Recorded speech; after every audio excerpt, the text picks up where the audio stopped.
Hi hello வணக்கம் welcome to our channel Dosai. So இன்னைக்கு நம்ம கூட இருக்கிறது கோபால் தானே ப்ரோ? கோபால் இருக்கார் நம்ம கூட. கவிதை கோபால் இல்லையா ப்ரோ?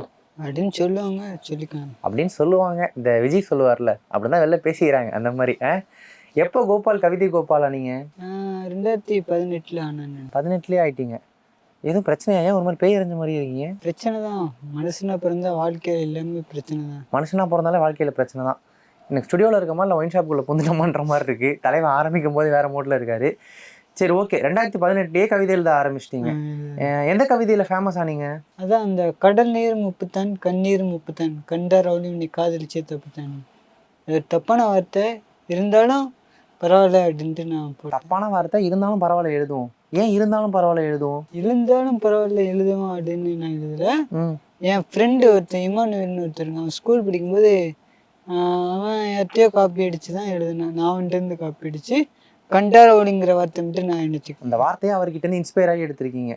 கடல் நீரும் முப்புத்தான், கண்ணீரும் முப்புத்தான், கண்மணியே உன்னை காதலித்தேன் தப்புத்தான் அவன் எழுதுனான். நான் அதுலேருந்து கடல் நீர் முப்புத்தான், கண்ணீர் முப்புத்தான், கண்டாரவளி உன்னை காதலிச்சே தப்புத்தான். இப்போ கண்மணியன்னு போட்டேன் பார்க்கலாம்.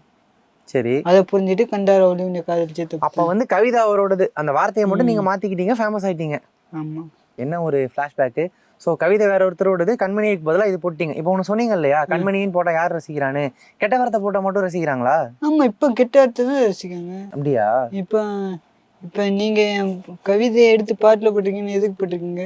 ரீச் ஆயிடுச்சு வார்த்தை, அதனால தானே எடுத்து போட்டிருக்கீங்க. அதனால தான் அந்த வார்த்தையை சொன்னால் அதான் ரீச் ஆயிடுச்சு. சூப்பர். எதிர்பார்த்து தான் அந்த வார்த்தையை போட்டிங்களா ரீச் ஆகும்? எதிர்பார்த்தாலும் போடல, நார்மலா சொன்னா அது ரீச் ஆயிடுச்சு. அந்த ஒரு கவிதையிலேயே கவிதை கோபால்னு பேர் வந்துருச்சா? இல்ல, நான் அதுல இருந்து 2 கவிதை சொன்னேன். ஓ அப்படியே. இன்னொரு கவிதை என்னது? அது வந்து, என்னை காதலித்து விட்டு பெண்ணை நீ வேறு ஒன்று திருமணம் செய்தால் நான் இந்த வருத்தத்தில் இறந்தாலும் இறந்துடுவேன். நான் இறந்த பின்பு என் கலையில் வந்தாலும் திடீர்னு எழுந்துடுவேன். உனக்கு நீரை துவைப்பேக்கல காதலி, உன்னை செருப்புகள் தடிப்பதுத்தான். ஓகே, ஏதோ சொன்னாரு. இப்படி கேட்குறவங்களுக்கு புரிஞ்சிருக்கும் அப்படின்னு நினைக்கிறேன்.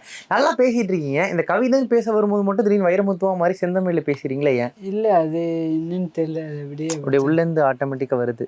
எப்படி சின்ன வயசுலேருந்தே எழுதுவீங்களா? இல்ல, நான் ஒரு 3ஆவது படிக்கும்போது.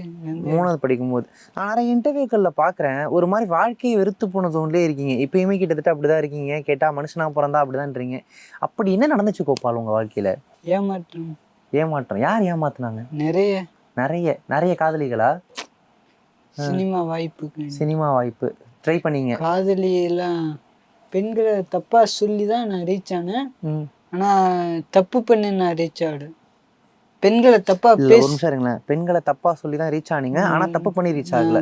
தப்பா சொல்றதே தப்பு தானே? தப்பா சொல்லி தப்பு. அந்த உலகத்துல தப்பு இல்லையே. இந்த உலகம் எதை தப்பு?